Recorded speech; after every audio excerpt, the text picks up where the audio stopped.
మన జన్మకు కారకులైన తల్లిదండ్రులను ప్రతి ఒక్కరూ గౌరవించుకుంటూ సంరక్షించుకోవాల్సిన బాధ్యత ప్రతి ఒక్కరిపై ఉందని టీడీపీ నాయకులు మేడిశెట్టి ఈశ్వరరావు పేర్కొన్నారు. కాకినాడ జిల్లాలో స్థానిక జగన్నాథపురంలో గల వాసవిమాత ఆలయ కళ్యాణ మండపంలో స్వర్గీయ మేడిశెట్టి పరశురామన్న జయంతి పురస్కరించుకుని ఆయన కుమారుడు మేడిశెట్టి వీరభద్రరావు ఆధ్వర్యంలో పేదలకు నూతన వస్త్రాలు పంపిణీ కార్యక్రమం నిర్వహించారు. ఈ కార్యక్రమంలో టీడీపీ నాయకులు మేడిశెట్టి ఈశ్వరరావు, గెడ్డం పూర్ణచంద్రరావు, చొక్కా గిరిలు పాల్గొని సుమారు 500 మంది పేదలకు నూతన వస్త్రాలు, దుప్పట్లు పంపిణీ చేశారు. ఈ సందర్భంగా టీడీపీ నాయకులు మేడిశెట్టి ఈశ్వరరావు మాట్లాడుతూ తల్లిదండ్రులను ఓల్డేజ్ హోంలో దూరంగా పెట్టి సరిగ్గా చూసుకోలేని రోజులలో మరణించిన తల్లిదండ్రులు జ్ఞాపకార్థం పలు సేవా కార్యక్రమాలు చేయడం ఎంతో అభినందనీయమన్నారు.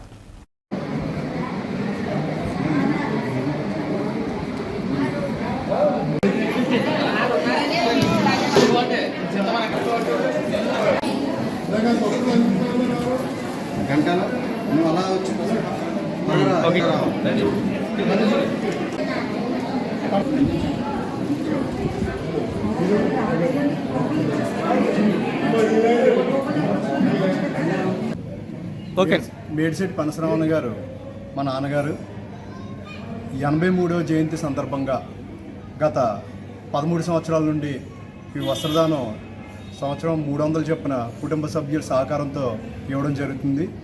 అలాగే మా కుటుంబ సభ్యుల సహకారంతో ఇంకా మరెన్నో కార్యక్రమాలు చేయాలని చెప్పేసి అనుకుంటున్నాము. ఈ కార్యక్రమానికి విచ్చేసినటువంటి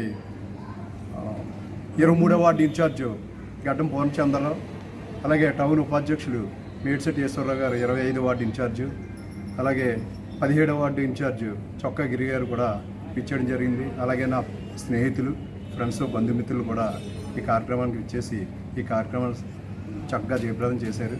అలాగే ముందు కూడా ఇలాగే ఇంకా ఆలోచనలు వేరేగా ఉన్నాయి. ఒక ట్రస్ట్ అది ఏర్పాటు చేసి పేదలకి సహాయ సహకారాలు చేద్దామన్న ఉద్దేశంతో మా